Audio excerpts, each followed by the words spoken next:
you give today, you will be recorded. So just so that you keep that in mind when you're contributing. Okay, I see the recording has started, so we can jump into today's session.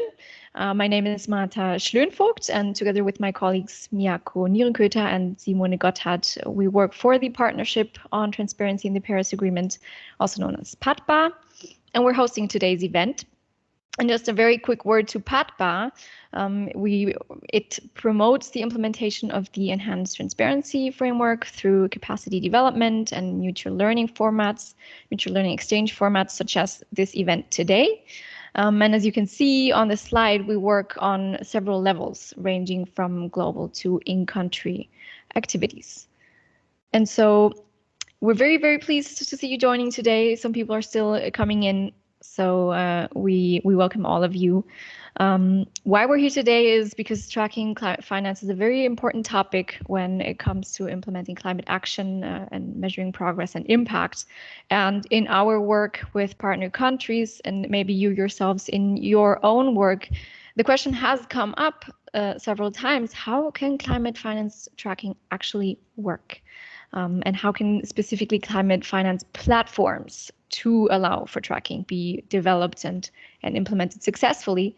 And so today's session aims to essentially provide some food for thought to those who are interested in developing and or maintaining a comprehensive climate finance tracking system, and simply offer some answers and a room to ask questions. And so for this, we are very fortunate to have Federica Chiappe from Ricardo Energy and Environment with us today, who will introduce us to the topic of climate finance tracking and the development and implementation of climate finance tracking platforms. And afterwards, as I mentioned, you as participants will be able to ask your own questions in the Q&A session I mentioned.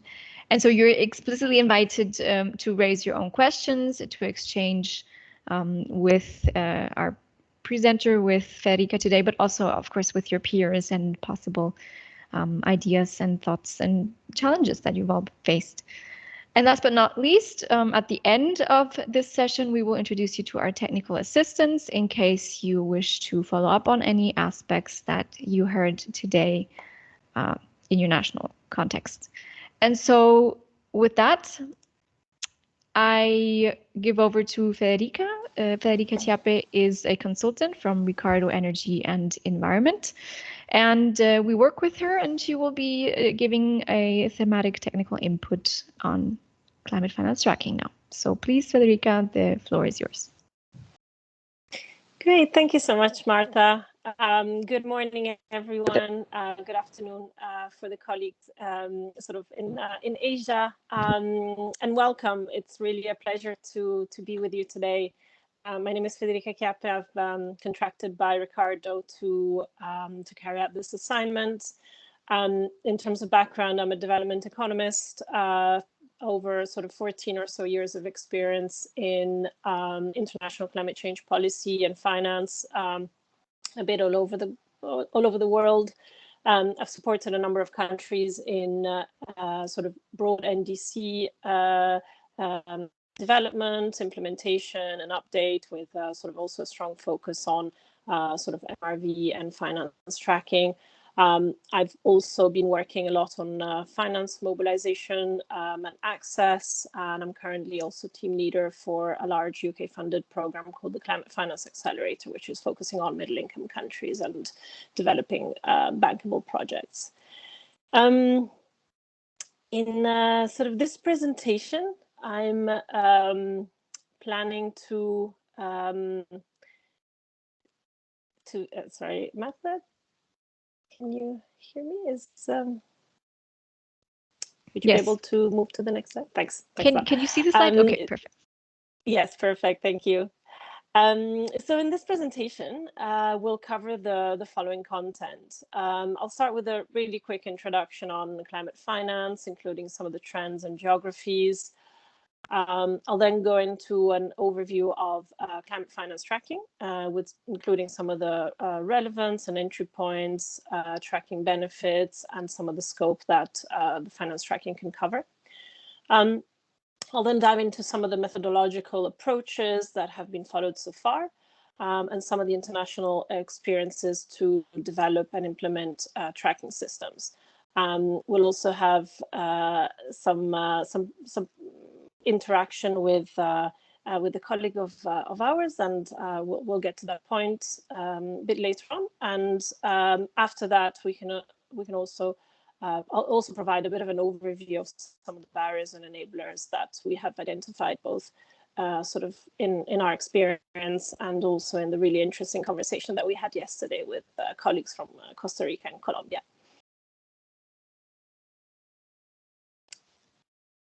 So climate finance, as the word says, refers to really finance that is related to the development and implementation of climate adaptation and mitigation projects and initiatives. It does refer both to public and private, local, national, transnational, or also blended finance, which is the strategic use of public or philanthropic finance to leverage private capital. The international climate finance is really guided by the principle of common but differentiated and restrictive capability,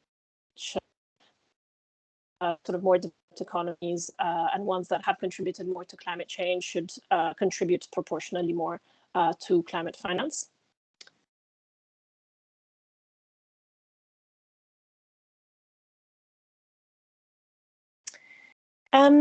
According to the latest available global information from 2019, there has been quite a strong increase in climate finance investments, around 608 to 622 billion per year. This is really global, both developed and developing countries. So we can say that the trend is positive, but a lot has to be done still to meet this climate change ambition.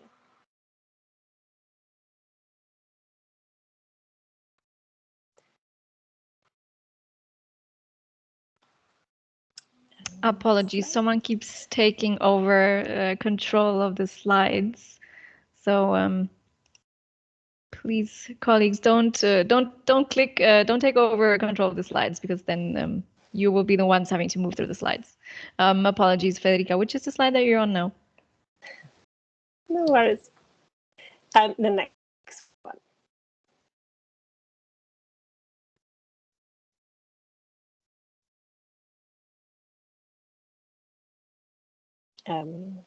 Can you see it?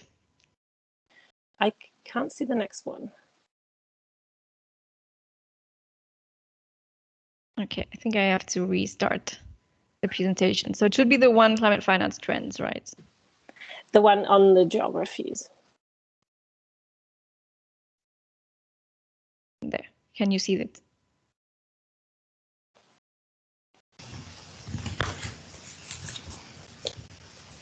Not yet. Okay, I'll restart the presentation. No worries, thank you.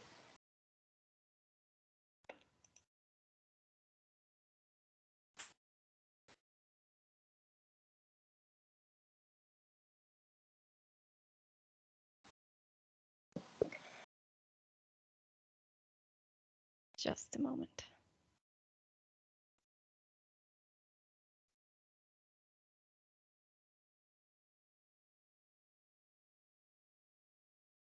There. Should be working? Yeah, perfect. Perfect. So, okay. Thank you. So this slide really shows a split sort of in terms of climate finance across the different geographies. It shows beneficiary countries and a split between public and private funding. It's sort of interesting to see that the majority of finance goes to sort of East Asia Pacific, the Americas and Central Asia. The sectors targeted are usually energy and sustainable transport in mitigation. And also interestingly, it seems like the majority of finance is actually invested in the same country and region where it is based.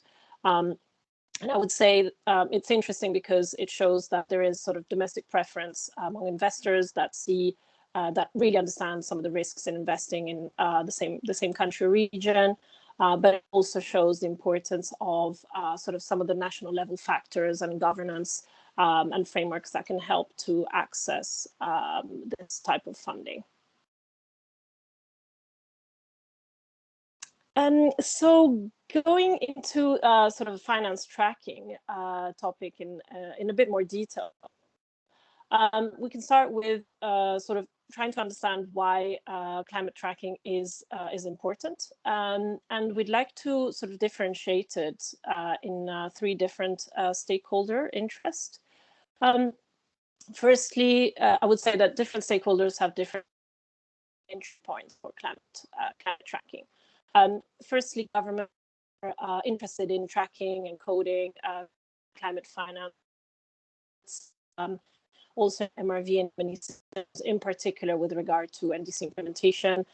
So, you know, to really understand the proportion of their budget that is climate relevant, and to sort of prioritize some of the activities if they feel that sort of there isn't enough finance in their budget. On the side of the financiers, they are really interested in tracking their finance to ensure it is used for the activities that it is meant to be used for. And for example, the OECD has developed sort of approaches to measure the flows of finance from multilaterals. The Task Force on Climate-Related Financial Disclosures has developed a framework to help public and private companies and other organizations to disclose sort of climate-related risks and opportunities. There's also sort of an interesting project called the Impact Management Project, which provides a forum for building global consensus sort of around tracking the impact of climate finance on sort of people and also sort of the broader natural environment. In terms of projects, there's also the need to track post-issuance reporting, in particular when we're talking about green bonds, because sort of we need to know where the funding has been used for. In terms of countries, of course, we have a really broad variety of examples of different countries, and we'll get to that a bit later on. But just a couple of examples. For example, Indonesia has been using climate budget tracking for mitigation and adaptation actions to issue green bonds to raise funding for climate projects. Ecuador, really interestingly, is evolving the climate finance tracking to also consider social justice aspects of spending. So showing how sort of the tracking of finance can be also molded and can evolve in including other aspects that are of priority to certain countries. In Kenya, the major objective is really to support implementation of the country's NDC and improve the methodology and reporting on climate expenditure from both the public and the private sector.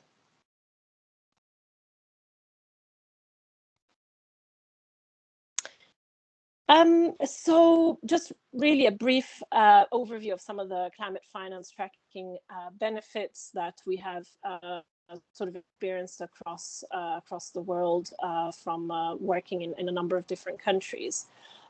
Firstly, on the monitoring, evaluation, and reporting, tracking finance really helps increase transparency, accountability. It can help to increase trust among stakeholders on how finance is accessed and mobilized and used. And of course, there's aspects around requirements of investment. So donors requiring visibility over how the funding has been used.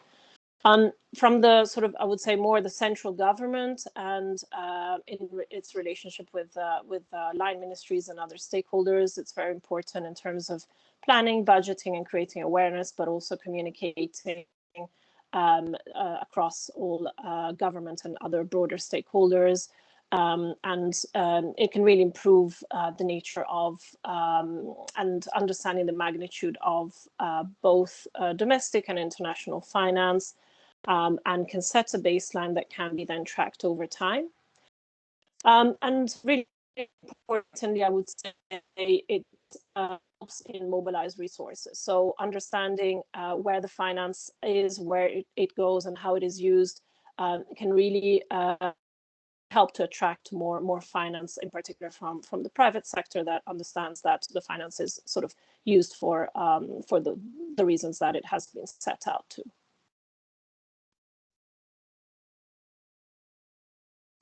And so in terms of climate finance tracking scope, what is usually included in tracking? We'll see that it really depends on objectives, priorities, and the use that the tracking is for initially.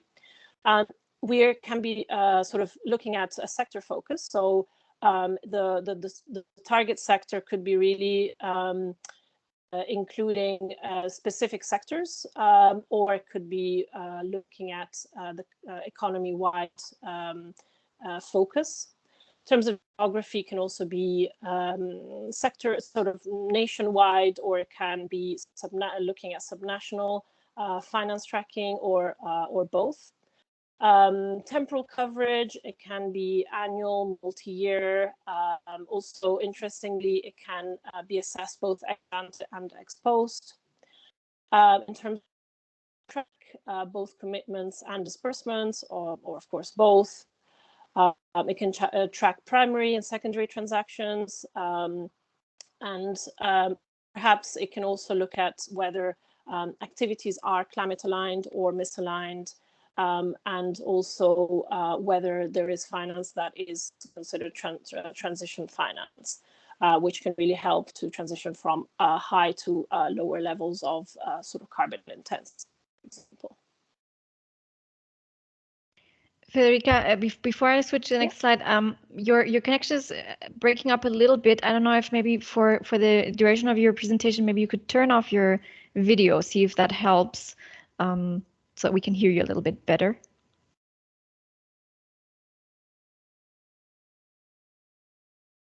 I'm not sure now you're completely gone.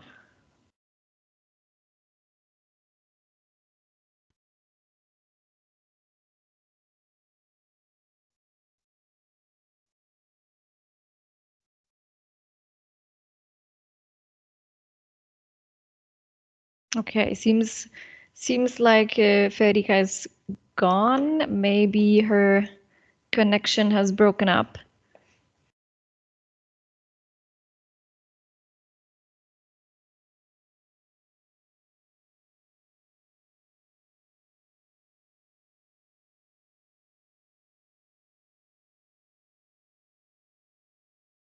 Okay, yeah, I just got notice that she's reconnecting now. So let's give it a few seconds to see if she joins quickly.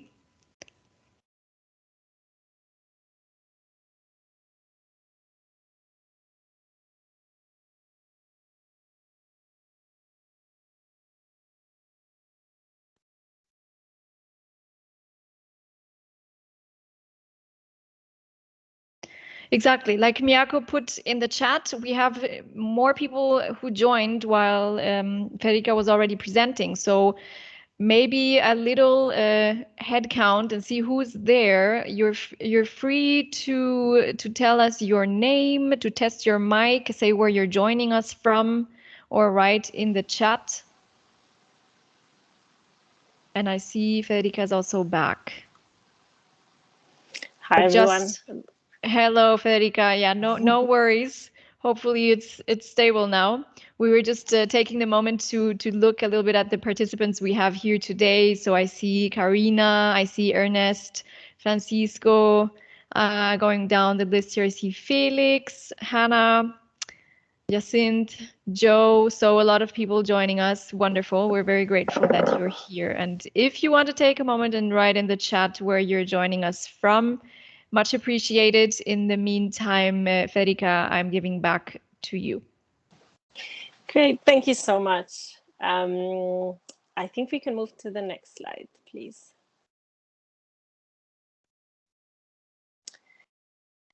So great. So in terms of methodologies in use, there are, as you can imagine, a number of different methodologies, and I would say each methodology really can be used for specific. It really depends on what objectives you have in your countries, what priorities you have, and again, there is multitude of methodologies and also experiences of using some of these methods in different countries.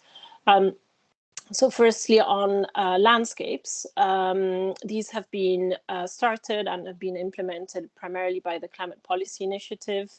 They really capture, we'll see a snapshot in a second, but they capture the different dimensions of climate finance, from climate sources, looking at some of the intermediaries that uses the sources of finance, and it splits them in really in an interesting manner by different types of instruments and then uses.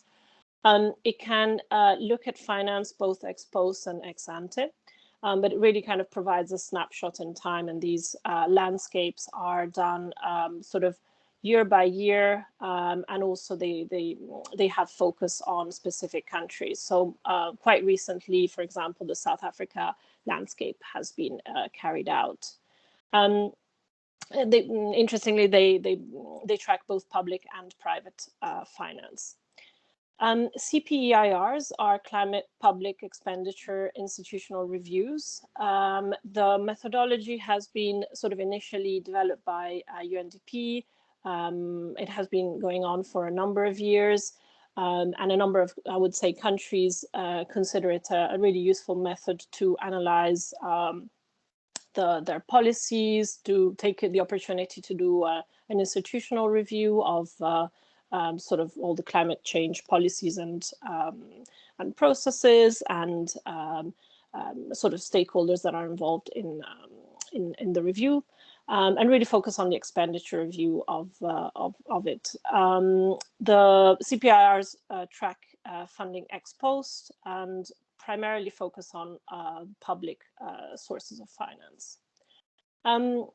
PCIRs are similar to the one that I just mentioned, the CPIRs, but it really focuses on private finance sources and flows. The climate budget tagging is instead primarily used to mainstream public finance through budget tagging. It is also done ex post and primarily tracks public finance flows. The investment and financial flows instead are interestingly done ex ante and are used for forecasting. They assess both public and private finance, and they are really looking at costing the NDC, which I'm sure is a sort of an activity that many of you have been working on, in particular as part of the NDC update activities. And it really looks at the impact of climate change by sector.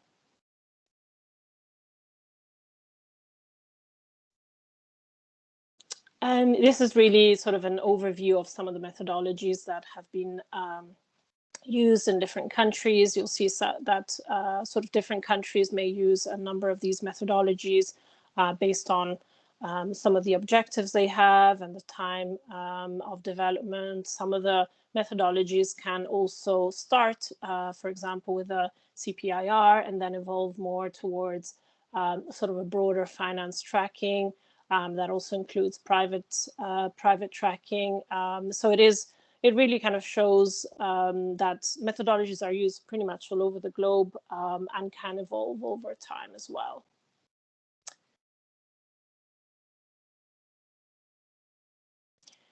I mentioned before the global landscape of climate finance carried out by Climate Policy Initiative. It really is sort of an interesting snapshot that captures as much as possible the finance flows globally. And I did mention that similar activities are done also in different countries.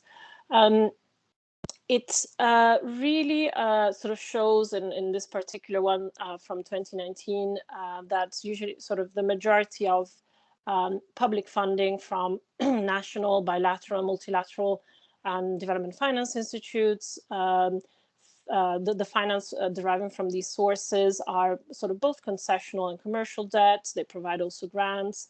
And it shows where the finance flows to in terms of sectors, in terms of what instruments are used.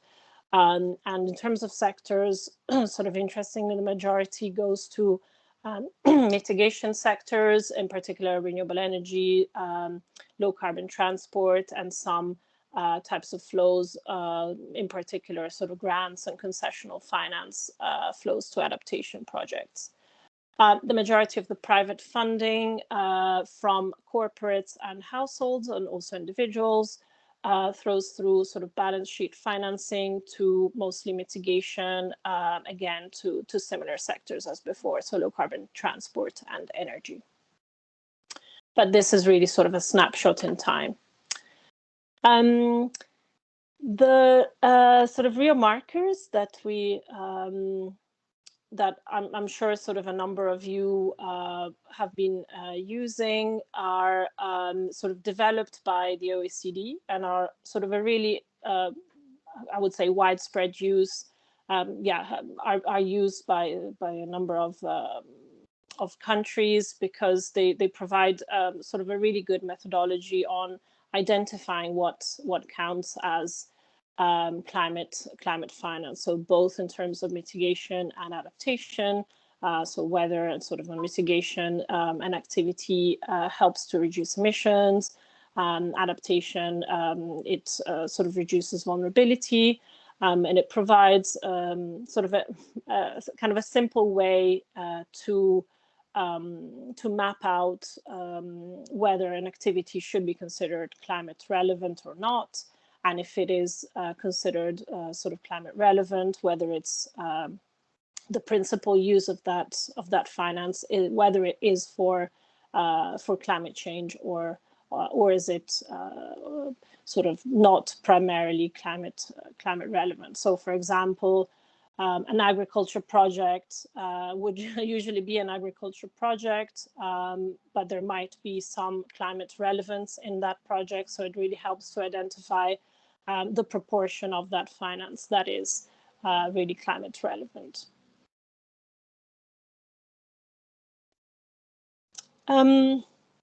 So recently, the World Bank did a sort of a full review of climate tagging methodologies used worldwide. Broadly, I would say there are two distinct approaches to the definition of climate relevant activities and also expenditures. The first one is sort of an objective-based definition, which I sort of mentioned before is really related to the sort of real markers and some of the OECD methodologies. So the objective-based definition, which you'll see on the sort of left-hand side, distinguishes climate relevant activities based on their intended impact, as we saw earlier. And I would say most of the countries are really following this example, starting with the real markers methodology and perhaps evolving it in different ways according to their needs and priorities.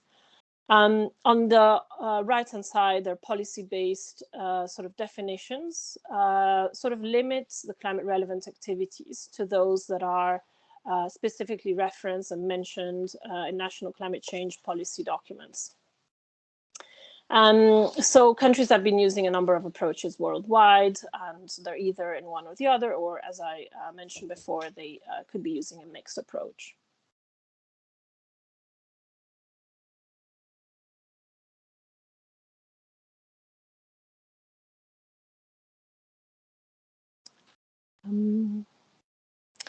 We can move to the next slide. Thank you. This is really a snapshot of some of the work that South Africa has been doing. I would say South Africa is pretty much sort of at the forefront in developing a green finance taxonomy. It has been in consultation for a while, and now it is closed. And this sort of provides a bit of a snapshot of what the taxonomy includes. So it really distinguishes the different activities by sectors, and then some of the activities that really provides a good indication of what activities would be considered under each sector and in the broader sense of green finance. And in our conversations yesterday with Colombia and Costa Rica, they have also sort of carried out a very detailed taxonomy of their climate change activities. And there's, I would say now, quite a lot of information that you can really draw from in terms of developing a taxonomy and a methodology for tracking finance. That's sort of the next example, which is a little bit different, but really it is also aimed at looking at different aspects, is Pakistan's Khyber Pakhtunkhwa province has developed a climate finance framework. This framework allows for the integration of climate actions and policies at the provincial level. So interestingly, it kind of shows that this type of sort of climate tracking can be done both at the national and at the subnational level. It sort of shows that integration of climate actions and policies in the provincial public financial management system, and really shows that broader integration. There's a really interesting document that shows all the sort of steps followed by the province to develop this framework, also in terms of the type of stakeholders that were consulted, and the sort of the planning features and planning and budgeting features that the framework has. So I think I'll end this part of the presentation with the sort of a slide on some of the resources that we put together. Some of the resources are sort of some of the points that I touched on this presentation, and also wanted to leave some thoughts for you to have a look at and see the broad variety of types of methodologies and instruments used. Perhaps I'll hand back to Marta for sort of a more detailed conversation on Pakistan. Thank you very much. Exactly. Thank you very much, Federica, for your insight and the presentation. So it fits quite well that we had the example of Pakistan at the end right now, because we have a very special guest among our participants today, Mehak Masood from GIZ Pakistan, who is our colleague and works as a technical advisor in climate services and renewable energy and energy efficiency project for GIZ Pakistan. And she's here and just simply meant to join us listening as one of you participants. And we're very grateful that she has accepted to take a little bit more of an active part and will be interviewed on her experience with climate tracking platforms. So there, I hand over to you, Mehak. Maybe you want to say a few words about yourself before then, from my understanding, Federica will kind of guide you a little bit through the 5 questions for you to give us some input. Thank you.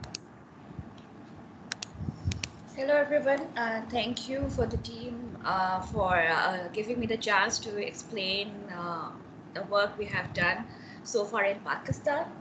Just a brief introduction, my name is Mehak Masood. I'm working as the technical advisor to the climate services in GIZ Pakistan for RE project. I've studied climate change, and one of my main area of interest is international climate finance and finance tracking. So working in this field in Pakistan for last 10 years. So I've been with GIZ for last 2 years now. So when I joined GIZ in Pakistan, I supported the Ministry of Climate Change with our project, with my team as well, on the NDC revision and ambition raising. Pakistan second NDC is recently submitted. And I'm very happy that we supported the Ministry of Climate Change and Global Change Impact Study Centers, which is like a research think tank and part of the Ministry of Climate Change to compile the NDC. So we being the part of that project, and for the last 2 years working with GCIAC and Ministry of Climate Change, and one of the major project which I've been working on is the development of strengthening of the MRV system and the greenhouse gas emissions methodology, and to develop that institutional framework in GCIS. Thank you. Okay, thank you very much, Mehak, and really very grateful to have you here today. So then, Federica, I will just ask you to just in a slight interview style, just guide Mehak through the 5 questions that she has kindly prepared answers for. Thanks. Great, thank you so much, Martha, and really a pleasure to have you with us, Mehak. Yeah, I'm sure you have a lot to share on sort of your broader experience. Perhaps we can start with sort of what really triggered you to sort of start developing the framework to track finance. Is it sort of for the NDC implementation? Is it sort of tracking climate change actions more broadly? Yeah. Sort of what triggered you to start?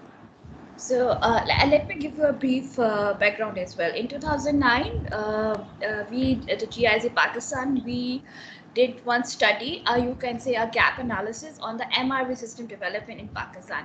So in that study, it was figured out that there is a need to develop a national MRV system as per the Paris Agreement compliance, and Pakistan has to submit, NDC as well as the BOR, and also need to develop this ETF systems as well.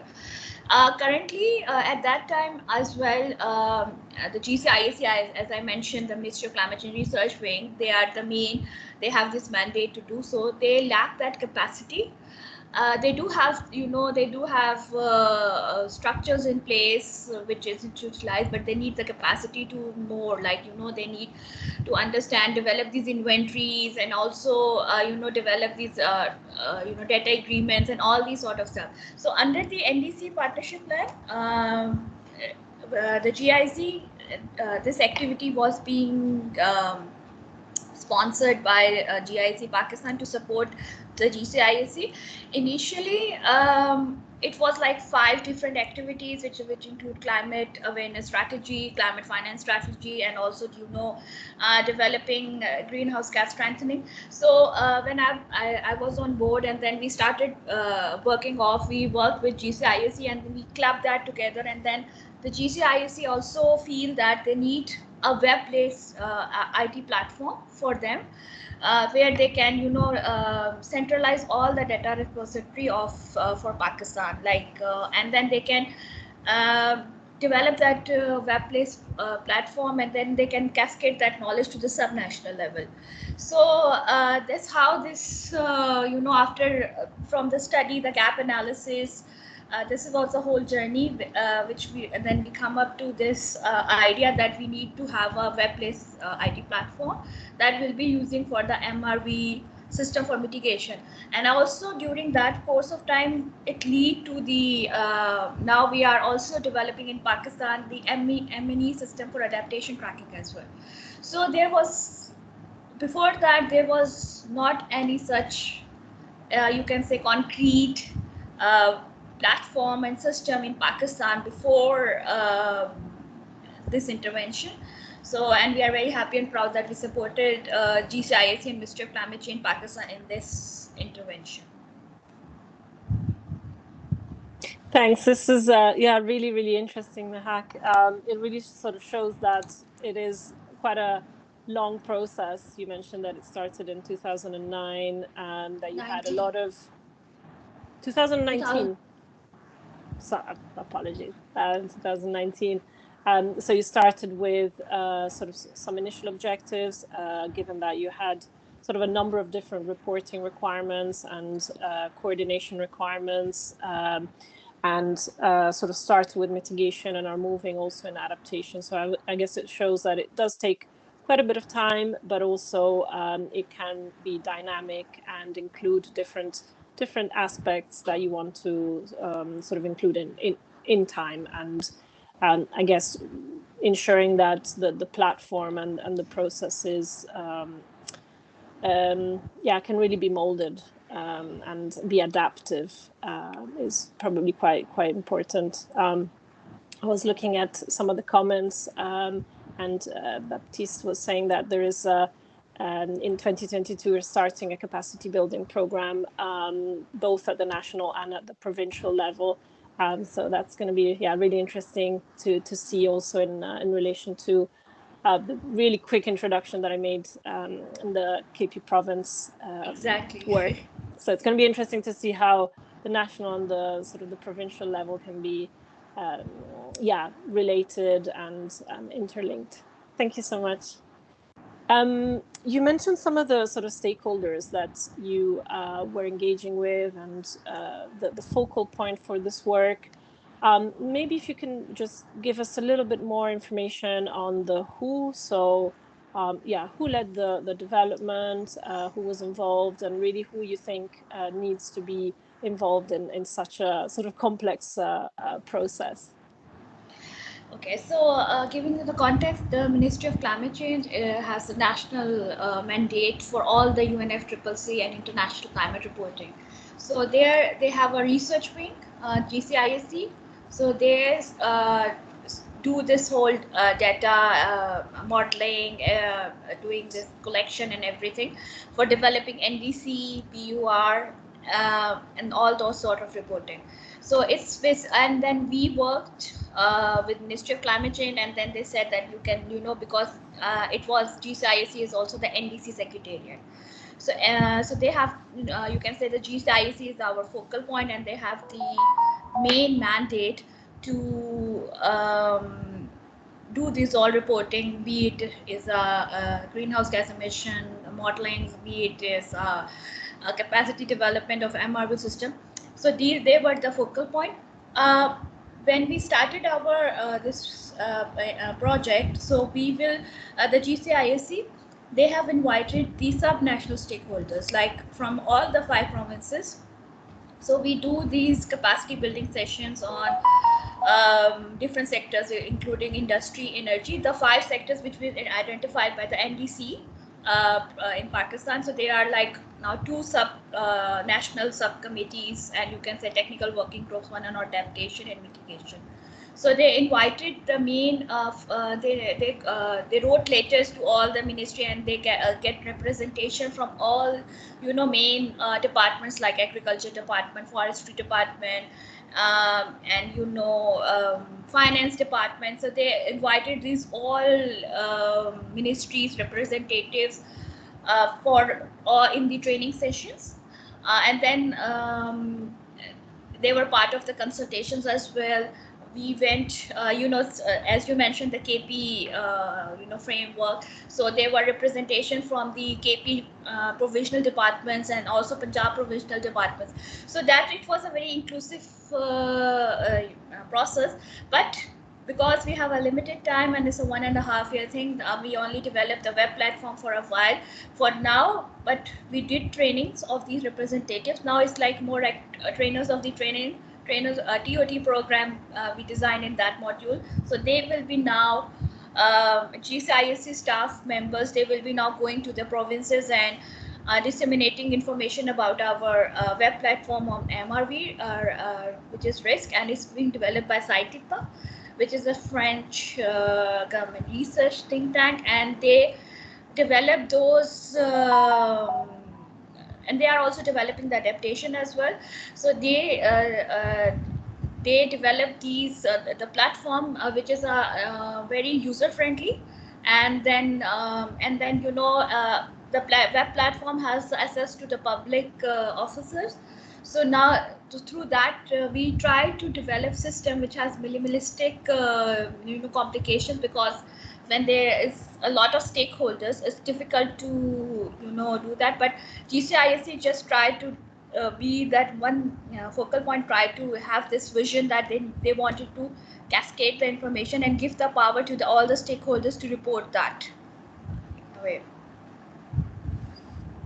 Yeah, thank you so much, Mehak. So many sort of really useful insights. I think sort of you sort of mentioned the importance of ownership and focal points. So really interesting, sort of the climate change, the Ministry of Climate Change to have the mandate to do this.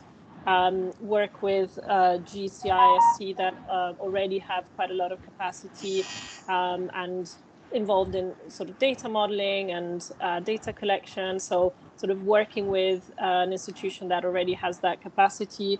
Also mentioned, yeah, interestingly, you mentioned before that you did sort of a detailed gap analysis to understand what is needed, where the capacities are. And I think that's probably a really useful suggestion to other countries to really start with what you have and understanding what needs to be built for what objectives that you have. Really inclusiveness, working with provincial governments that has already been working in this aspect for a while, sharing lessons both from the provincial level but also from the national level on the work that you've been doing on the portal. Yeah, just really understanding what capacities need to be built compared to the type of work that, for example, GCISC was already doing before. And also I picked up on sort of the importance of a portal to be user-friendly, given that I think also yesterday, I would say finance is always a bit of a challenge, and moving from one project to the other, ensuring that knowledge is retained, capacities are built, and sort of that portal actually is sustained in time. Thank you so much. Really helpful. I think sort of you mentioned a little bit the time frame. Do you have, so you mentioned it sort of pretty much started in 2019. What is your sort of timeline for development and implementation and some of the next steps for you? Well, yes, we started with 2019, the study, and then from 2020 we started the implementation. But because of the COVID situation, there was a delays as well. Ideally, we wanted to finish that into 2020, but it got delayed, and then we actually started the implementation around in March, late Feb and March 2021, and then we concluded that in September 2021, last month we concluded that whole activity. The platform is there for the GCISE users. So, but as I mentioned, and the MNE system will be finished by this year, and it started early this year. So it will take, if you can say, 1 year to develop that system. But of course, implementation, it will take a little more while, and considering we wanted to extend our support and also giving it to the subnational level, supporting GCISE to branch it down to the subnational level and do those trainings and capacity building.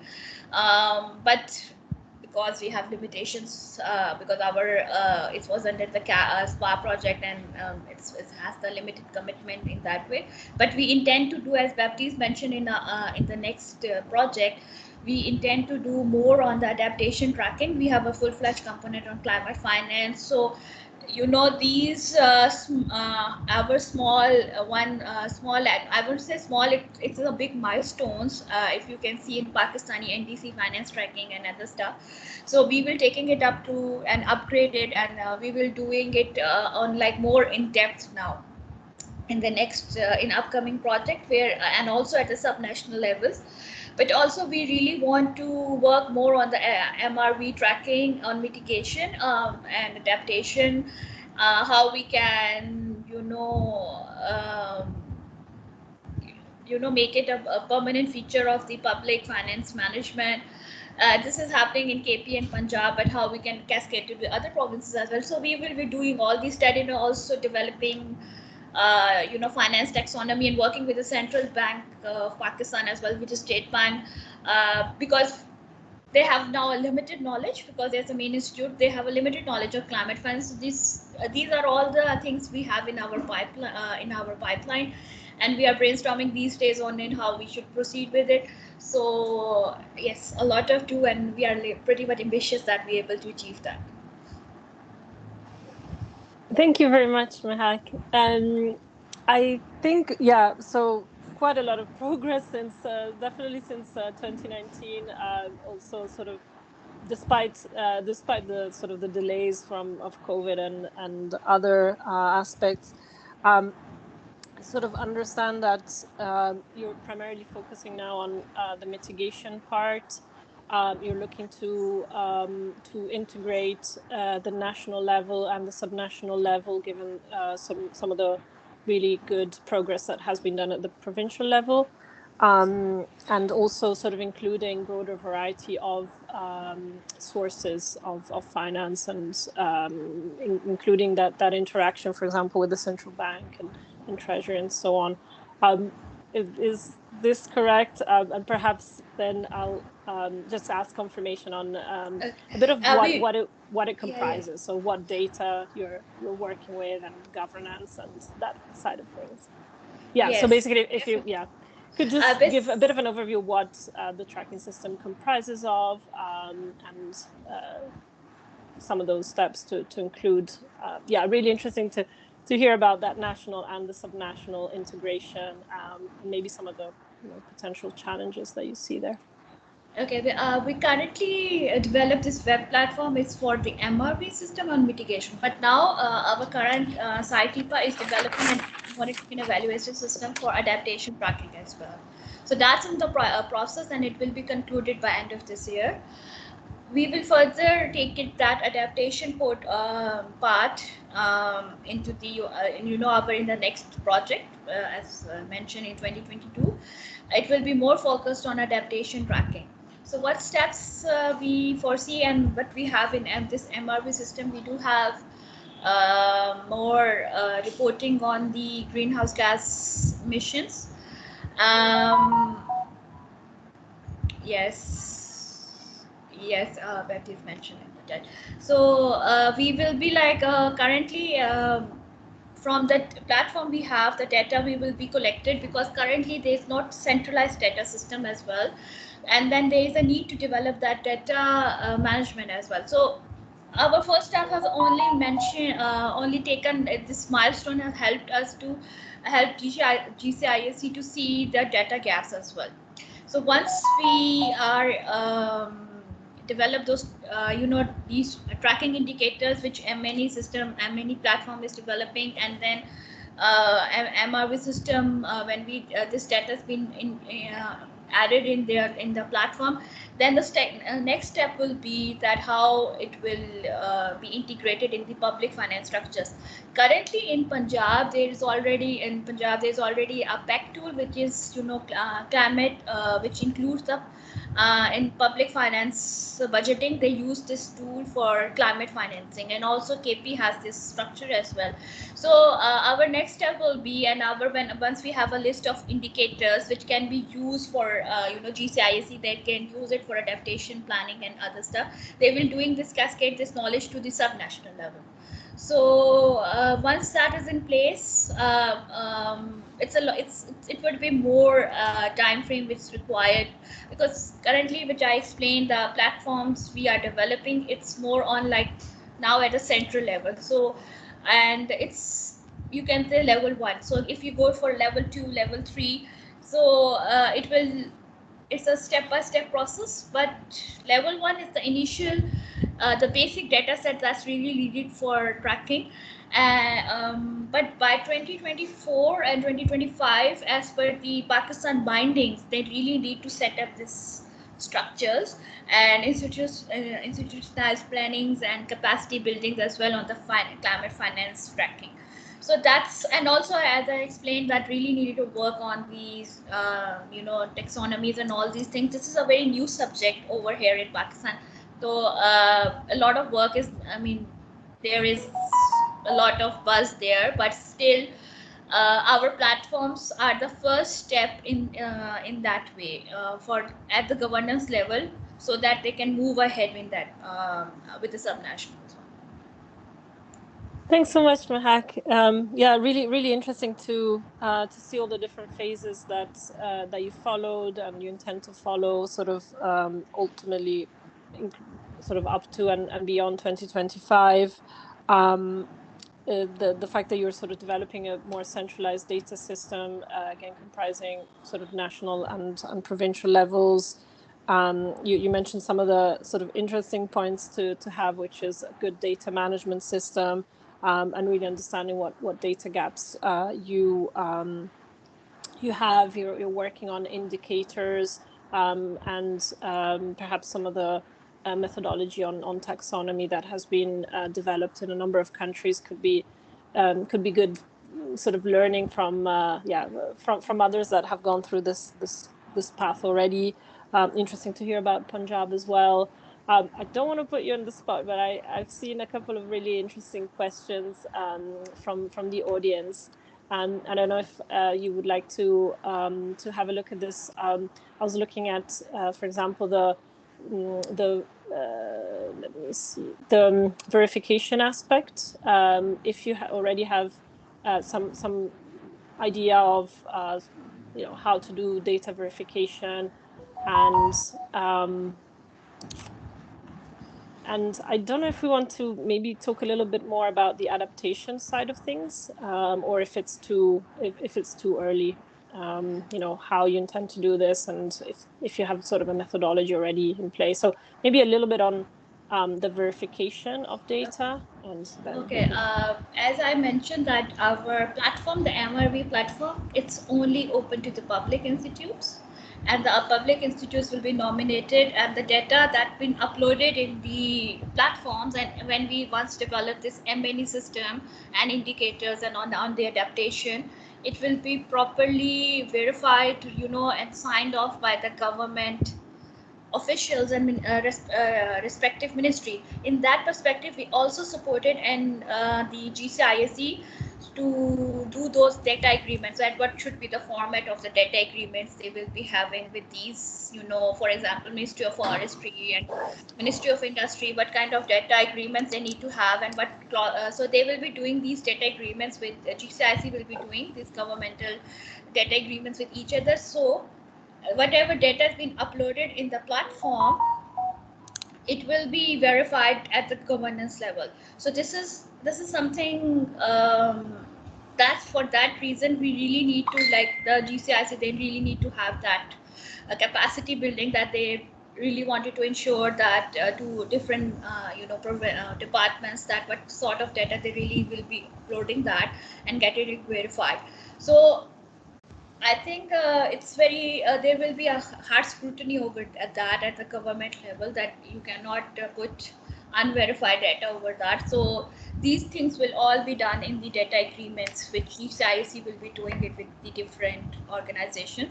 Same goes with the adaptation as well, where once we have this sort of indicators that been approved by national level and the federal level, and then it will be every province will have to comply with that, and then they need to give the authentic information. And if there is gaps for that, for in adaptation, because adaptation is a very currently new subject, it's not like a new hot topic now subject. Pakistan Ministry of Climate Change have a very focused mandate on mitigation, but now they are turning their shift towards the adaptation for first time in this NDC, and all they have adaptation working group, and this involves all ministry. So there definitely adaptation, and this when we are these indicators and MNE system will be developed. So the challenge will be, as Baptiste mentions, as challenges there to reach out, but this is their vision in that place, and I'm sure like this is the crucial part, but this is something which GCIC, Ministry of Climate Change, has to crack at there, and how they will get this verified information. But if something if public stakeholders are uploading anything on the portal, it would be verified at the different levels. Thank you so much, Mehak. A lot of yeah, really, really helpful insights. I wanted to maybe touch sort of probably a last question is maybe going a little bit back on the methodology. Did you, I mean, to get to this point, what, if any, methodology was followed? Did you take into account any international best practice, sort of OECD real markers, Yes. CPIRs? What did you use, and are you planning to sort of integrate any other methodologies going forward? Well, for the methodology, the project which Society Power Consultants use is a risk RSQ. And this is the methodologies that this is the same sort of platforms they developed in Morocco and Tunisia as well, if I'm not wrong. So this is something which they are already tested and run, and this they wanted to move it over here in Pakistan and cascade that knowledge framework because of the similar conditions in a way. The methodology mainly is first to identify the gaps, then to work on do the stakeholder consultations, and then develop these platforms and do these trainings as well, which is, and then develop these platform according to the needs of the user and like for the GCIC. So it's more like policy based where it's not very on the finance tracking. It's an overall MRV system. It's more on greenhouse gas emission and mitigation, but for the MNE they are I think they are doing this policy based CPIR as well. They're considering it as well, but I will get back to you with more concrete information from like what they are doing for the adaptation one. So I'll sorry for that. I don't have like solid information on that, so I don't want to give any wrong in out, but I have to like, and also it's a good point that we could ask them what methodology is being used in that way. Thank you, Mehak. Really, really interesting. Sort of also from the point before, sort of I picked up that now with the MRV, you're only tracking the public finance aspects of it. I think you really put a lot of attention on ensuring that there's right data agreements, working with GCIC, who are, again, already doing a lot of this work, and sort of moving towards adaptation. Sort of broadly, it is a policy-based type of methodology. You start with identifying gaps, really putting a lot of focus on stakeholder engagement, and using platforms that are accessible, that are user-friendly. And I think that reflects sort of really well also some of the conversations that we had yesterday with colleagues from Costa Rica and Colombia. Just a really quick question. I think that was risk. That was answered by Baptiste. Yes, yeah, thank you so much. It's just there's one question I wanted to which in the chat is Katerina.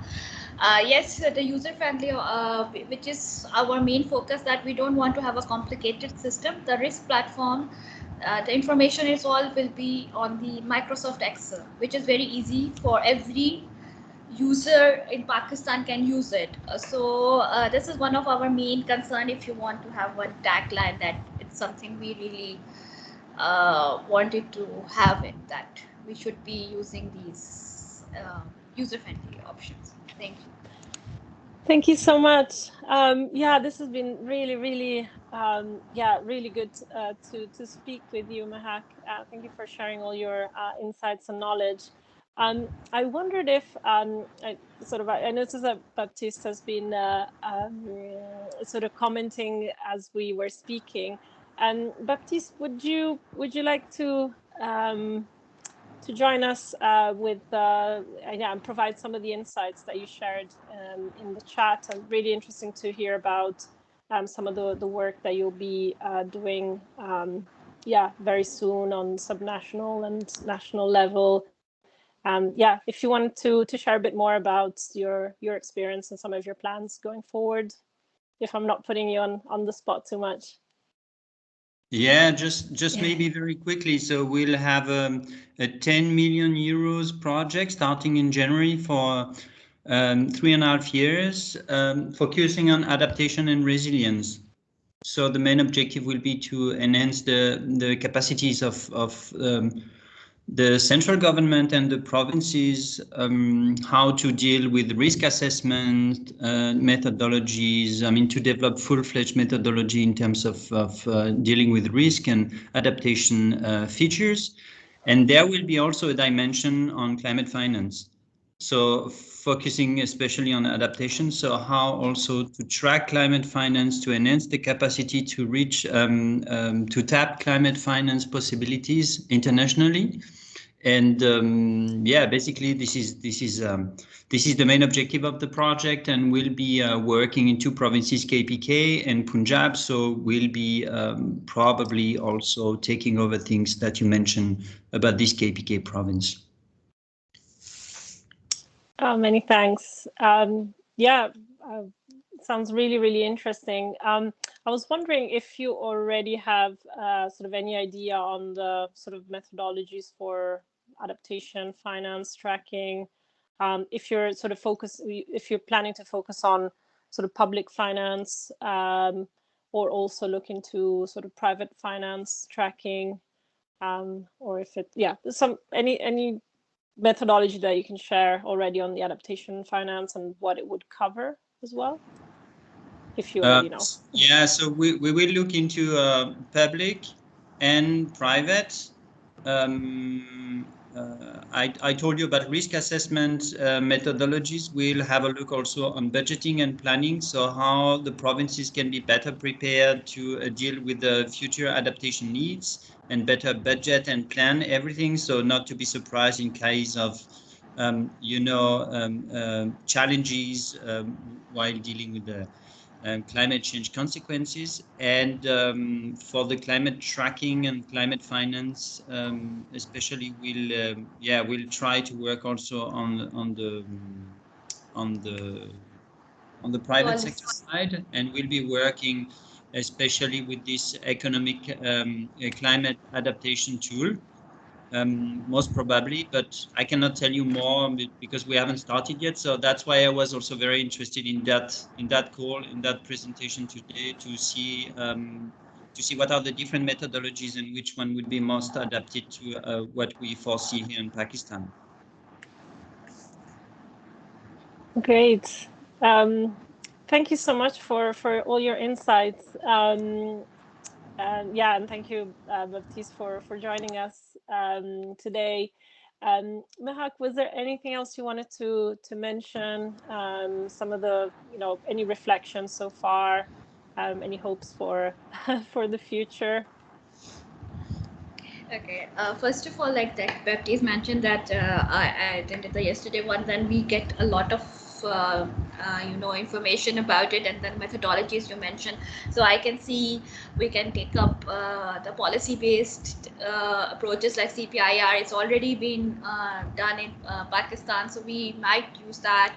So a lot of things coming up in our in my mind, and then me and Baptiste will be sitting down and having a more reflection on that, and it's very helpful to see different aspects you explained about the adaptation finance tracking and everything. And because the momentum is very much in Pakistan, so we can introduce these sort of things to the current to the government, and that can be implemented as well. So looking forward for all the resources as well, and also help. We would be reaching out to all the colleagues over here to help us in a way to shape our working for the next future project. So thank you very much for the invitation and sharing the experience, and and this is very helpful for us to keep our morale and boost our morale in keeping doing things, which is a bit difficult in certain, but we are motivated to implement some good things in future as well. Thank you. Great, thank you so much for again for sharing your insights, and hopefully some of these conversations will have been useful to sort of spark some ideas on what to use to expand your platform and tracking system. And the good point on the CPIR. Pakistan has developed one, this one quite a number of years ago. So I think quite at the front of development of CPIRs in countries. And I think a number of countries actually start with the CPIR methodology because it allows them to analyze all the sort of the gaps and needs and governance systems, and really go into quite a bit of detail on the budget and understand how the budget lines are used. Are they comprehensive enough? Are they aggregated or disaggregated enough? And sort of interestingly, yesterday in the conversation with Costa Rica, and Alicia mentioned that actually the public finance element was perhaps the most difficult one, because once they started getting into the detail of the budget, it was clear that some of the budget lines were really, it was really difficult to disaggregate them, because they would not be disaggregated at the activity level, but more broadly at the type of use. So is it salaries or is it expenses, without really seeing how it was used. So they left it a bit at the end and started with the private finance aspect. But I think it really shows that it really depends country by country how your sort of budget and financial systems are structured and what your objectives are. But it's really good to have a starting point, I would say. And really interesting to hear about the experience in Pakistan, really starting from experience at the provincial level and now moving from mitigation, public finance, also including adaptation and that integration between the provincial level and the national level. Really, really interesting. Thank you so much. I guess, Marta, shall I pass back to you? Yes, thank you. Thank you very much. Thank you very much, Mehak, and also Baptiste for your insight, for joining fairly spontaneously today to give a little bit of your experience with the development that is happening in Pakistan. Thank you very much. And I do see in the chat that both of you have posted contact information in case of any our participants here wants to reach out to you. We will also then, if you're okay with that, share this information in the follow-up email that we will be sending out after this event. Thank you very much for that. And yes, pointing this out to all the participants that you're welcome and invited to get in contact with Mehak and Baptiste. If you have any further follow-up questions, any insights or any things you want to mention to them. Very well. So then we now open the floor for everyone to contribute, to ask questions, to take the focus onto climate finance tracking platforms and the development of these platforms. So please feel free to raise your hand and engage with us, especially here with our technical expert Federica, if you have any questions. I do think that the questions that had been raised in the chat so far have been pretty much answered. There was quite some activity going on in the chat during these past, let's say, 20 minutes. So that's very great to see. So yes, please, if there are any questions, you are free to write in the chat or to raise your hand. And I'm not sure if maybe my Teams is not displaying any raised hands. In that case, feel free to unmute and take the word.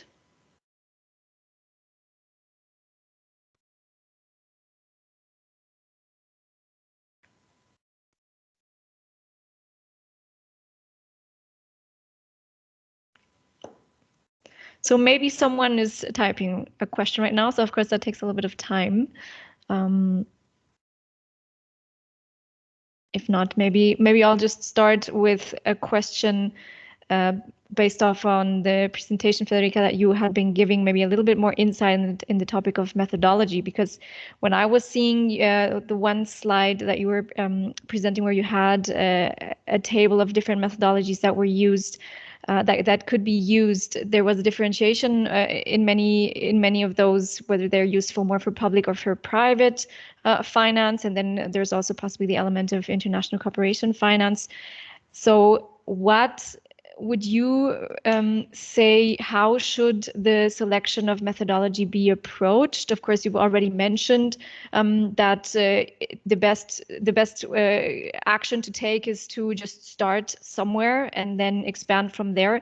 But of course, if in the end the idea is to have a climate finance tracking platform that can account for all of the finance sources, and there are different methodologies that exist that are more focused maybe on one or the other, what would you say is the best way to approach this, and how can methodologies possibly even be merged?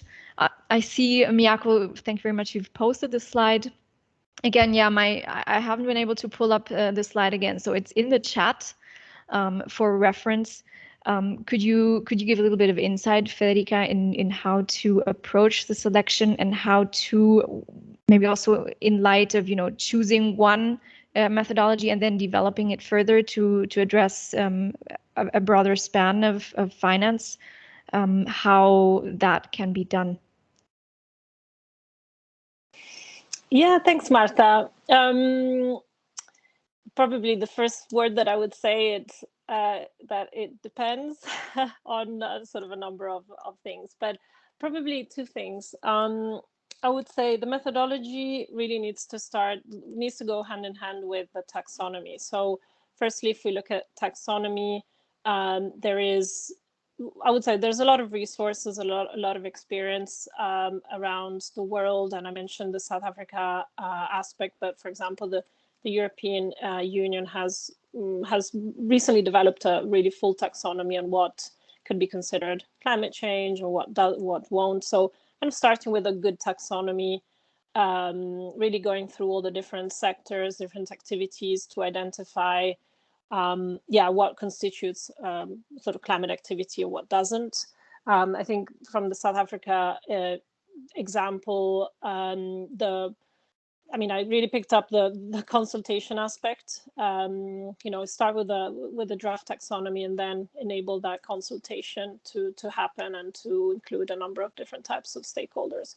So once you have that sort of clarity over the taxonomy, hand in hand, I would say, in terms of developing a methodology, I would definitely start with being really clear on the objectives. And I think really Mehak explained some of those really, really well. So what do you need it for?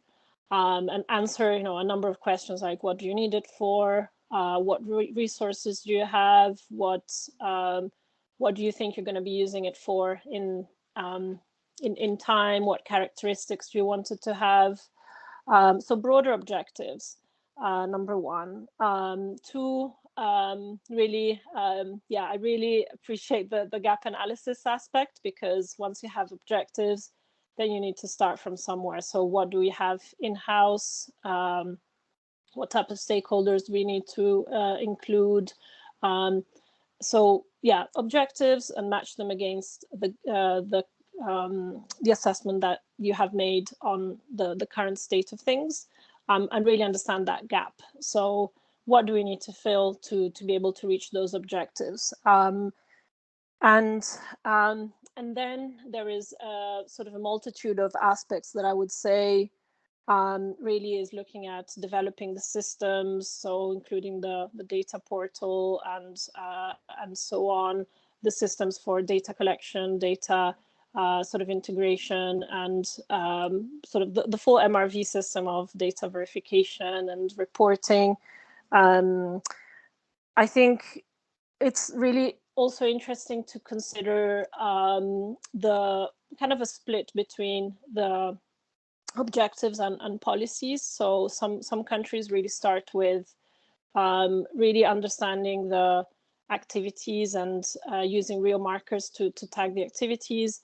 Other countries are more sort of focusing on the policy level. So for example, when you have an NDC, you have a number of activities and you actually start with tracking those activities. So it's a bit more of a policy aspect. And Mehak mentioned that perhaps the Pakistan example is more on the policy side.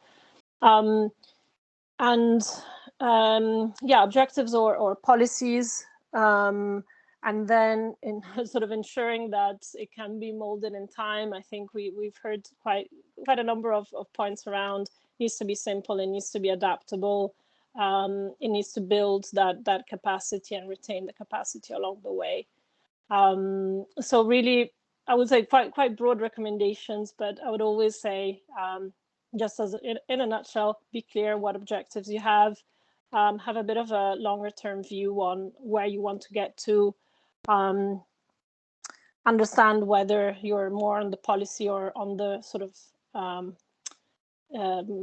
tagging, really at the sort of on the real marker type of methodology, and ensure that capacity is built and there is some planning on financing of the portal and ensuring that portal or that system can be sustained over time. Just very specifically on what methodology among those, I think sort of I would say the CPIR type of methodology is quite good, and it has been evolving in time, and it does provide good ways of coding and tracking in time. The landscape is a bit more broad. It does have a good methodologies also on tracking the private finance aspect, which a lot of countries are actually wanting to move on to. The issue with that is that it is a bit more of a snapshot in time, and the data collection is for a certain period, and it's not necessarily continued.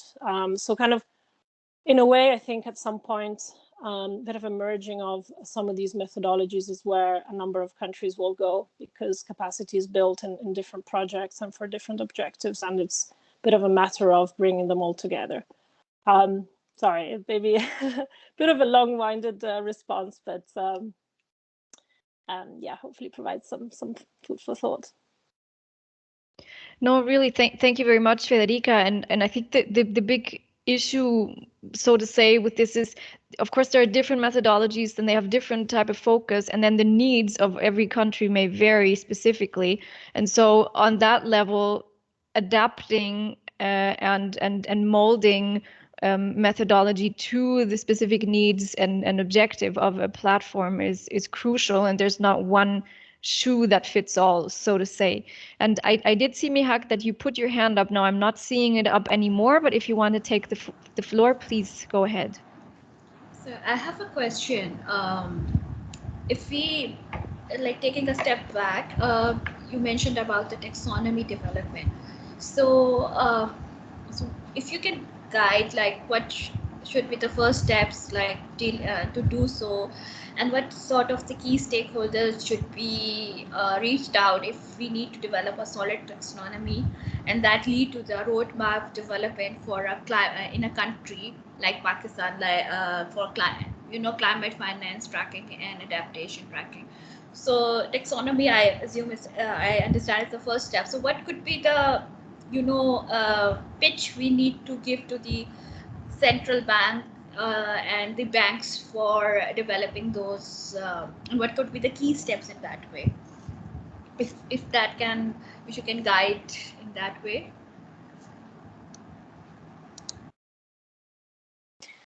Oh, that's a good question. In terms of steps and pitch,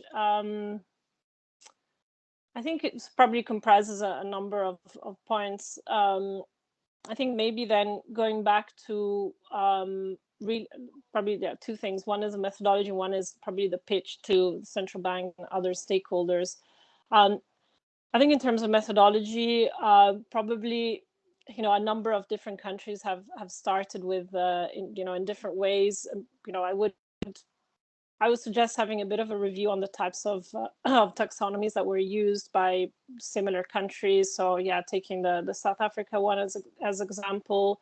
I think also Costa Rica and Colombia have developed a methodology that was shared in the chat yesterday. So basically, kind of grouping a bit together some of the methodologies to see really what they include and how they're structured, and how these are relevant to Pakistan and your other countries. I think sort of bringing together some of these methodologies, starting with a draft that makes sense for Pakistan, including some of the sort of sectors and activities that you have and priorities that you have in the country. In terms of then sort of sharing it more broadly, I know that sort of a number of countries as part of their NDC implementation and update process will have quite established sort of processes. So for example, you have a focal point and you have a broad number of stakeholders that you use to consult with. I've done quite a lot of work in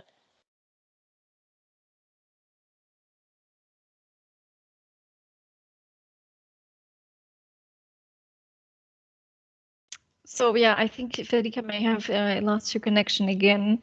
I want to point out in the chat, Miyako has posted information on Colombia's platform.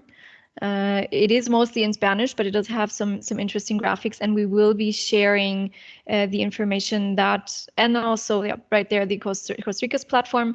We will be sharing this information as well in the follow-up email. So even if it is in Spanish, you will also receive the contacts for Colombia and Costa Rica. So that may be interesting for some of you to contact them directly for questions. Then, of course, that contact can also take place in English. Now, while we're waiting for Federica to reappear, and hopefully that's her that we're hearing right now. Yes. I'm wonderful. Really sorry. Okay, please. Yeah, so I mean, really, really probably high level, I would start with a review of the taxonomies, understand what is relevant for your country, what type of priorities you have, what type of sectors you're really focusing on. Perhaps you don't necessarily need to cover all the sectors at once, and maybe kind of start with one sector, see how it goes, and really create that consultative approach. So maybe starting with one sector and socializing it with different stakeholders.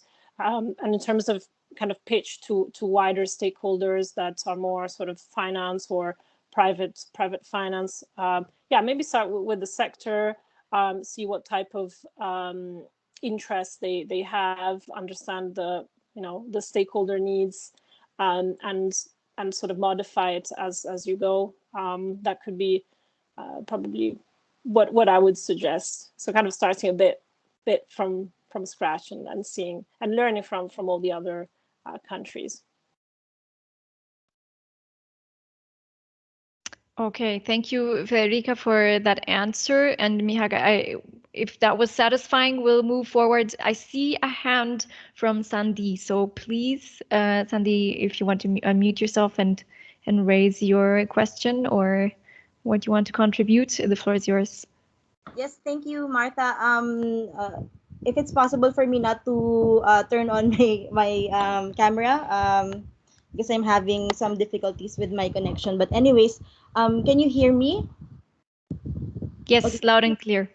I'm just taking off from the post from the chat box from Baptiste, who's looking for similar countries working on who have experience in tracking climate finance. So for the Philippines, we have the climate change budget tagging process both at the national and the subnational level, and we've been tracking climate financing, at least for the public sector, for 8 years. at the national level and for the subnational level for 7 years. So it's very critical for the reason why we were able to do this is because we have a climate change law that provides mandates already for specific agencies to do that kind of function. And also working with the budget ministry, who I saw some of our colleagues from the budget ministry are also here. So we've been working together to make sure that we are able to track how much in terms of the budget appropriations of the government, both at the national and subnational level. But I think right now we are, since we've done this for more than 5 years, we are finalizing already the assessment of the process. Is there a need for us to improve on the process, review the institutional arrangements for this? And then aside from this, now that we are also tracking the NDC unconditional targets for the Philippine government, we were able to track the policies and measures that are being budgeted since 2020 until for fiscal year 2022 for this year.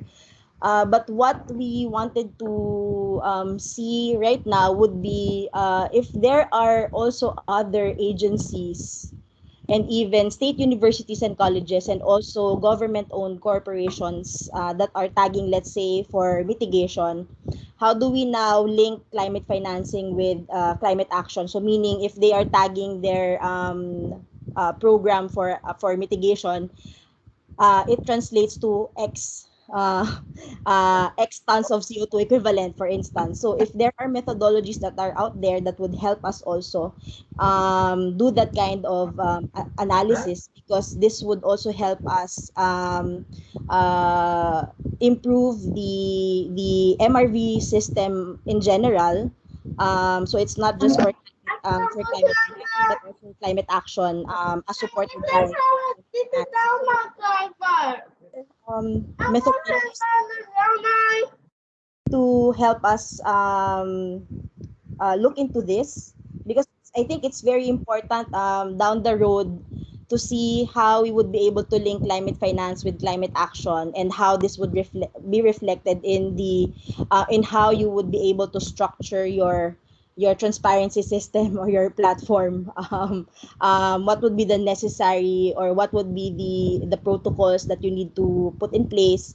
What would be the templates, for instance, for this that would help us also do that kind of tracking for climate action. So I think that's if there are also some inputs or insights on this matter, because we are able to track based on the how we calculated for the NDC, the unconditional targets. But then if you would look at other submissions also from other government agencies, which we have not included in the NDC, for instance, but they are doing mitigation actions.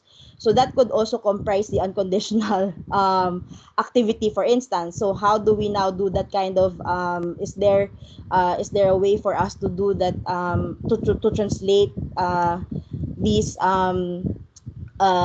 climate financing into X tons of CO2 equivalent, for instance, based on the policy or based on on the activity. So I would be happy to hear some thoughts on that as well. Thank you. Thank you, Sandy, and I'll give the word to Federica, who can maybe give some food for thought on what you've raised. Yeah, thanks, Sandy, for this. So basically, if I understand correctly, you're looking for ways to show sort of the impact, for example, in terms of reduction in emissions of related to the finance that is tracked.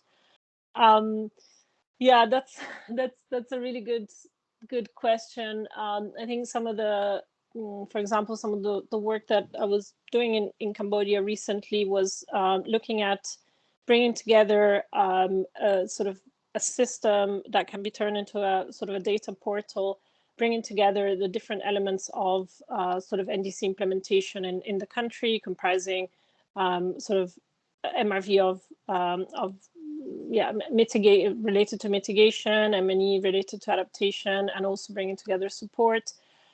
Some of the sort of the issues are that the activities that are in the NDC, and I'm kind of sure that it is quite relevant to a lot of different countries, that the activities are not necessarily neither commitments nor expenditures. So there is kind of a bit of a big gap between what is sort of committed and what is actually activities that the country wants to carry out, which sort of also relates to the fact that, so I would say there's gaps in the activities that are promoted in the NDC versus activities that are that have finance committed, and activities that have not only finance committed but also expenditures. Some time ago we did sort of an assessment of some of the finance gaps in the activities themselves, and the gaps are quite large. So there is a large gap between what is actually what the country wants to do and what it is already doing. I think, you know, that there isn't really one specific answer to this. Well, in general, it is something that needs to be thought a bit more through. You know, very happy to have a look at in more detail on the type of activities that you want to track and provide a bit more of a detailed response. But I definitely understand the challenge, and I'm not sure I have found a specific way of actually enabling this to happen at different levels. It is probably a matter of tracking different things in terms of commitment and in terms of ambition, commitment, and expenditures. Just some initial thoughts, more than a proper response. But I know that Philippines has been doing quite a lot of work on this, and you've been working for a number of years on tagging and coding. So yeah, really impressive progress from your side. Thank you, Federica, and also Sandy for your question. Hopefully this gives you some food for thought, because of course it's a great question, but it's also a very specific and very complex question. So in light of time, we will take just one more question, I would say, and I see one in the chat that is from Suzanne. I don't know, Suzanne, I see you're still here if you want to say the question yourself. Otherwise, I'll just read it out. Okay, I'll just read it out for the sake of time. So the question is, how can the private sector be motivated in getting involved in climate finance tracking? I guess for them, the objectives are not the same as for the government. Are there good approaches to engaging them? And I think this is a very relevant question, because of course, without stakeholder involvement, the implementation of such a platform is going to be very complicated. So Federica, over to you. Thank you for this. I would say it's probably more of an art than a science in general. I mentioned a couple of aspects at the start on why sort of the private sector and sort of private financiers as an effect would be interested in tracking their finance. I think it's, you know, it's a mixture of reputation, a mixture of ambition in terms of climate change action that they would have.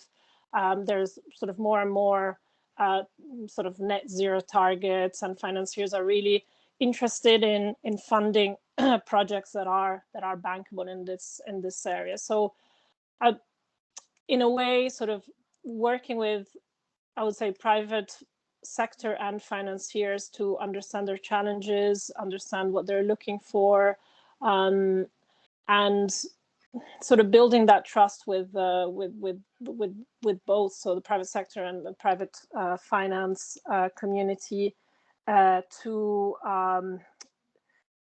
understand and to develop project pipelines that they can see, then will, I would say, improve the probability that there's more disclosure on the side of the financiers on where the funding is invested in. So I would say building that degree of trust, understanding what's important for them, involving them in the policy discussions from the start, and showing a good pipeline of potential projects that they could fund, because sometimes it is really a lack of visibility, will then as effect help in their involvement in the sort of disclosure and tracking of finance. I mean, I would say some of the issues are that they are quite sectoral, so there's perhaps a limited amount of sectors that they would be more interested in funding. But I think once the trust is created, then it can be also expanded to other sectors. Yeah, there's a lot more that we can talk about on the private sector side. Yeah, very happy to have a think about it a bit more and respond further to this. Okay, thank you very much, Federica. And I think it's a very relevant topic, stakeholder engagement overall. And I think looking at the question and based on the input that we received in the session yesterday from Costa Rica and Colombia, one element will probably also be if the objectives are aligned. Not aligned, but if the objectives fit, the individual objectives of the stakeholders are being met by the climate tracking platform, then that will already lead to increased engagement, because if the objectives are being met, then of course there's going to be motivation to support and engage with the platform. And so that may be one way to approach engaging them, showing them that this platform has a benefit for them, specifically for the private sector. And that then, of course, is the challenge and the question of how can that be portrayed and also achieved. Okay, I see one hand up. So to finish off this Q&A session, I would say we hear from Joe Mary, who has his hand up. So please, the floor is yours for the last question. Hello, can you hear me? Hello. Yes, we can hear you. Oh, thank you. Yeah, actually, my question is, as part of the discussion a while ago, are there any country experiences related to, let's say, tracking co-benefits like the SDG contribution, let's say contribution to gender, or perhaps other development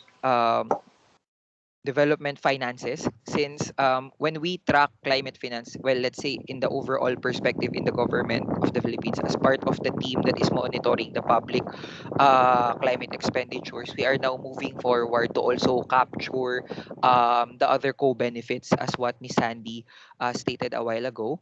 Right now, we are doing our part in analyzing the contribution of our gender budgeting to that possible linkage to our climate budgeting. And in our domestic MRV page, our NICDIS portal, hopefully I could put it in the chat. In our NICDIS portal, you could see there the data, our work on climate change expenditure tracking, our reports, together with the report being reflected by our Department of Budget and Management when it comes to the budget expenditures of climate finances for the annual appropriations. So from our end, we would like to know if there are some experiences on tracking other co-benefits in climate finance. Thank you.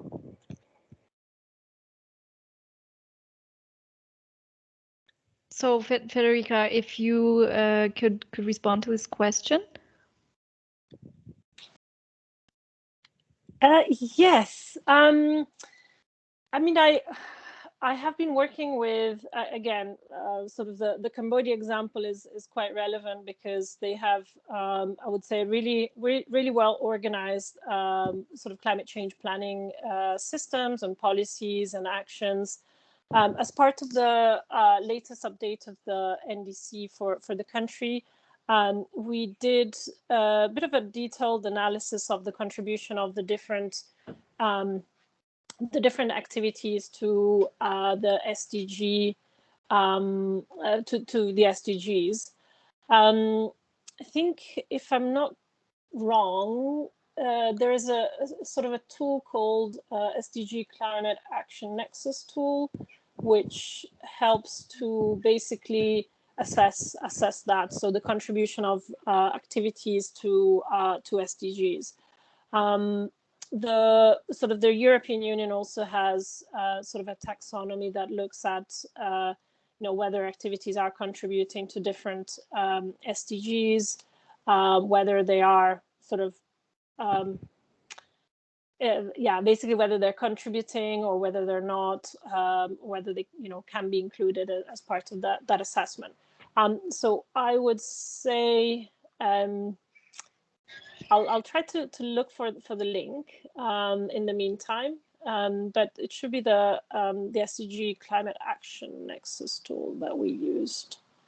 It is, I mean, again, probably it is a bit more of a, the objectiveness of it is not necessarily always right. So there is quite a bit of subjectivity in what the impact on SDGs would be.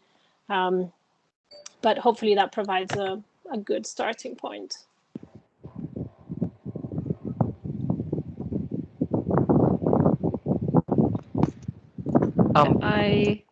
Yes, please. Sorry. Thank you, Federica. We're going to check that climate tracker and hope we could also access the chat to see the link. Thank you. Great. Thank you, Joe. Yes, and we'll make sure to include this link also in the follow-up email that we'll be sending out, hopefully later today, if not tomorrow. So thank you very much to all the participants who raised questions, to Federica. I will be pulling up my last few slides now, and we will be wrapping up this session of today. So let's see. I think they're not appearing yet. There. Okay. So let me just jump to the relevant slide, and I think now I hear an echo.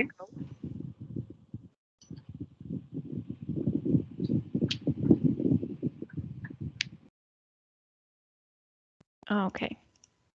Wonderful. So again, thank you very much. We'll be ending our Q&A session now, and maybe now you're really highly interested in taking climate finance further and getting started, or continuing the work you're doing on your own platforms. And so in that situation, the Climate Help Desk can help, and I want to briefly introduce it to you before we then end this session. So the Climate Help Desk is a no-cost, rapid, high-quality, and short-term technical assistance on NDC-led and especially transparency topics. And so far, we have implemented missions in a variety of countries on topics such as strengthening MRV systems, stakeholder involvement, or updating of national greenhouse gas inventories, and just to name a few. And this topic of climate finance tracking, and specifically tracking platforms, very much fit the scope and aim of the Climate Help Desk. So we wanted to showcase this to you at the very end, so that if you want to get active, you can get in touch with us and obtain support. And how you do this is very easy. Applying for this type of support is pretty simple. You fill out the concept note for a request. You can either right here in this slide, click the link. We've also put the link in the chat. You fill out the concept note, and then you send an email to our Climate Help Desk email addresses. where we will then be receiving your requests, getting in touch with you, and seeing if we can finalize out the details of your request to offer you support. And there are very few eligibility criteria. It's only 4 that need to be met. So once we have that, of course, the topic then has to be related to transparency. There needs to be a clear country impact specified in the concept note. ODA recipient countries can apply. And finally, the endorsement of a UNFCCC focal point for the respective country is needed. So all in all, there are not many obstacles that stand in the way. It's fairly straightforward, and we are looking forward to receiving your requests. As I said, these slides will be shared with all of you, so you can check them out on your own with all the time that you want to take. There are also links included on the slide as well as in the chat. So if you want to know more about the Climate Help Desk, you can visit our PATPA website. If you want to read about impact stories that we have put together in the past years, you can do so as well. And if you want to get in touch with us straightforward, then you can send us an email. And I see Miyako put in the chat the email that I mentioned can only reach us if you have registered for this event. So take notice of that. And yes, with that, we come to an end of this event. I want to thank Federica and Mehak and also Baptiste for their input today. Also mention my colleagues Simone and Miyako, who are helping in the background. Thank you very much for that. And of course, also a big thank you to you, the wonderful group of attendees that we had today that joined and gave so much wonderful input and raised very interesting, insightful questions. We hope that you enjoyed the event today and that you take with you some answers and some insight, maybe also some new questions. And above all, motivation for this topic and moving things forward in your respective countries. As mentioned, we will be sharing the slides. We will be sharing access to the recording of today's event.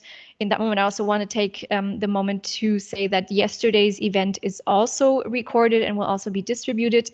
So you can also find the time and look at the event from yesterday, where we had inputs from Costa Rica and Colombia. And yes, with that, the information, if you want to contact us directly, not just the Climate Help Desk or any other topics, you can contact us through contact@patpa.net or also directly my colleague Miyako Nierenköter. Again, we will be sharing all of the contact information, so no need to worry that you may lose some relevant information or then lose an email address. Yes, and with that, I really want to thank you all for attending today. We hope that you took something out of this session, because that was really our aim for today. Thank you again to Federica, Mehak, and Baptiste. And I hope you all have a great day, afternoon, evening, morning, wherever it is that you are in the world. Thank you very much, and goodbye. Everyone. Bye.